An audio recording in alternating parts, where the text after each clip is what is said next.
Ад родных дней, ад роднай хаты у панскі двор, дзеля красы яны бяздольныя узяты ткаць залатыя паясы, і цягам доўгія часіны дзявочыя, забыўшы сны, свае шырокія тканіны на лад персідскі ткуць яны.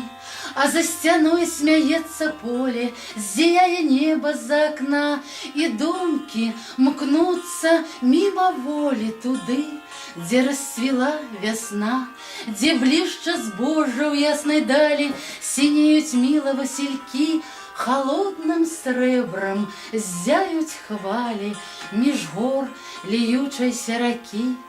Цямнее край зубчатый бору, і тчэ, забыўшыся рука, заміж персідскага узору, узор радзімы Васілька.